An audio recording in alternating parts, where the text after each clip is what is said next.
184 miles an hour, accelerating up to 300 knots. And pulling away off to our left to come straight in from the far side of the airfield. And the noise there coming from 4 Rolls-Royce Bristol Olympus engines, 202 engines, 16,500 pounds of static thrust each, total of about 65,000. The same engine, a later model, was the engine that powered Concorde. Of course, the Concorde ones had reheats. This was not a supersonic aeroplane, the Vulcan, but if you look at the shape, and if you extend that shape by about 1 3/4, you do actually get recognizably Concorde. The shape that was to become Vulcan, first drawn on a scruffy piece of paper in 1946 by the man who designed the fantastic Lancaster, Roy Chadwick. He died in 1947 in a crash, and he never saw his brilliant design fly. Nor did he see it become the first successful operational delta-wing aircraft in the world, rather like R.J. Mitchell not seeing his Spitfire into RAF service. So watch now as Bill Ramsey takes the aircraft into a spiral climb.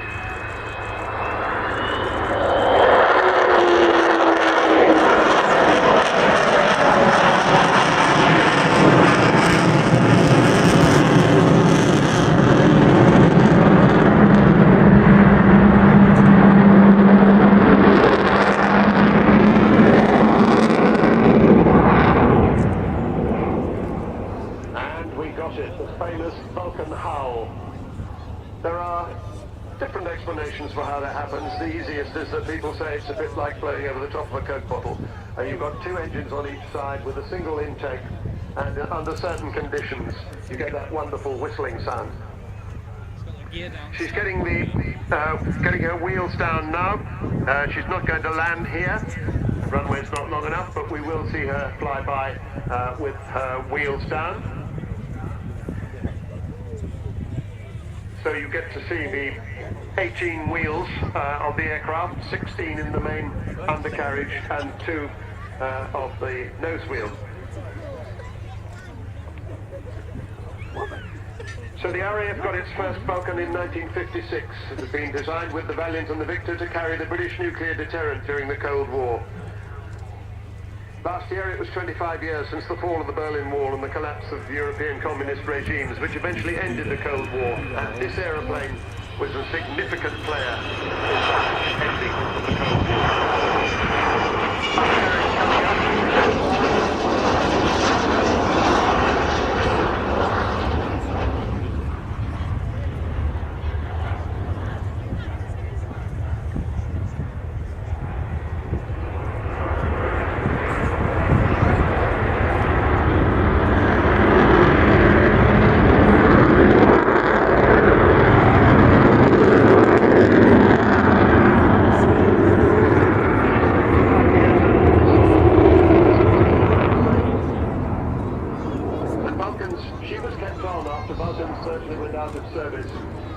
As part of the Vulcan display flight, because then as now everybody loved her so much they wanted her to keep on flying as a display aircraft.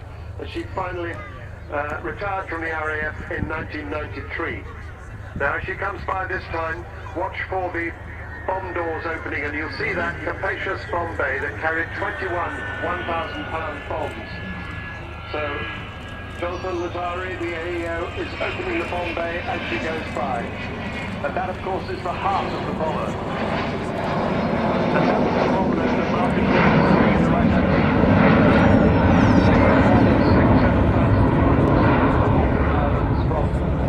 From Ascension Island, 7,000 miles round trip.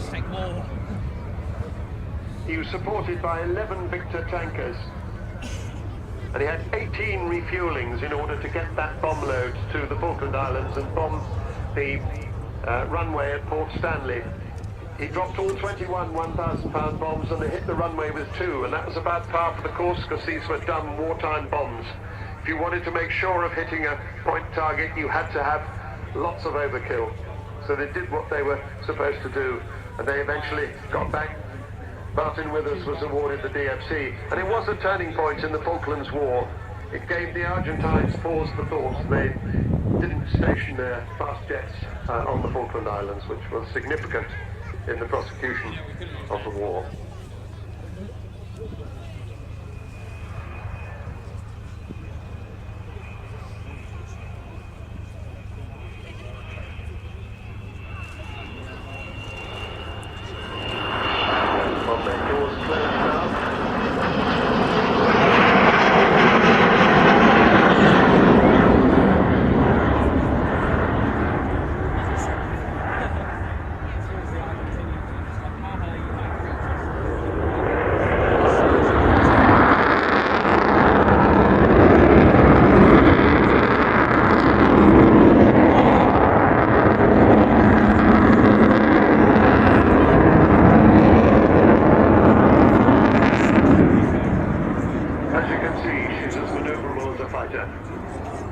After she left the RAF, nobody thought we'd ever see a Vulcan fly again, but they didn't.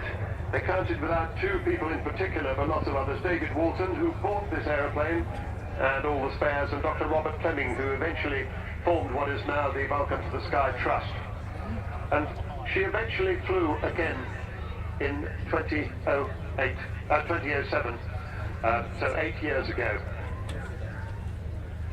It's been an extraordinary, there's always been the problem of money. And now this has become her last year because the three technical authority companies that have to be, by regulation, looking after her, or rather not looking after, but certificating her, have decided that they can't afford to support her anymore. So at the end of the year, she will land and there will never be another Vulcan flying again. And interestingly, there will also never be another British-built four-jet aeroplane flying again.